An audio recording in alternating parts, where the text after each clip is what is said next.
President Akufo Addo, in his address to legislators on Thursday, February 20, touted their government's flagship initiative in the agri sector, Planting for Food and Jobs. Among other things, he said the policy has helped in many ways by particularly reducing the food prices. And this increased to 6.4% last year. Increased production and high yields from foodstuffs like maize, rice, sorghum, groundnuts, soybean, cowpea, cassava, and plantain have led to a decrease in the wholesale prices in market centers in major food-producing areas.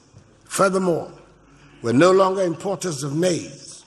We're reducing our dependence on rice imports and are now, in effect, net exporters of foodstuffs. Food prices are their lowest in decades. The policy, which has been in existence for about 3 years, is to boost local production and reduce the importation of foodstuff. The ultimate aim is also to reduce the impact of imports on the city's performance, as it will reduce the high requirements for dollars for such purposes. The content manager at Esoko Ghana, Francis Dansueje, in an interview with Citi Business News, corroborated the assertions by the president. He, however, explained the dynamics resulting in this trend. Any commodity or any crop, we have other crops that you can substitute. So let's pick maize.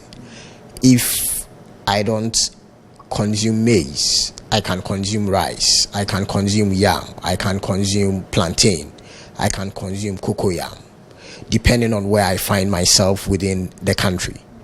And so once production is high and the prices are low, there wouldn't be the need for me to move on to the other commodities that I may consume if I don't have maize, or if the prices of maize are too high, which means that then in that respect there will also not be that need for them to increase the volumes, and so the prices for those ones will remain fairly stable. And so, under the Planting for Food and Jobs, every district or local authority is expected to select a crop that it has a comparative advantage in, where the government will support the cultivation of such crops with fertilizer, improved seeds, as well as other improved technology.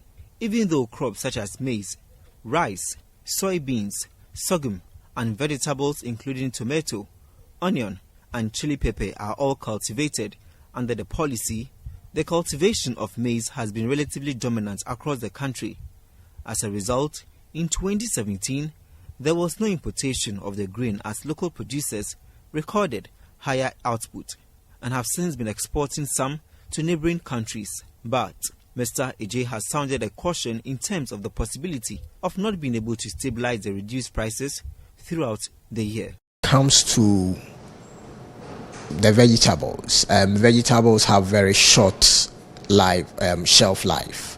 And so if we do not have systems in place, the cold chains and other systems in place that will make sure that we're able to store for longer periods, then it means that we should also be prepared to consume right after they harvest. And you also can attest to the fact that we cannot do that in terms of population wise, because whatever is produced cannot be consumed within a week, and so there need to be some form of storage, which I believe we are not doing very well in that area. Because if you go to all our markets, the markets that we have, a lot of them do not have the physical structures to even allow for storage of these vegetables when they are produced.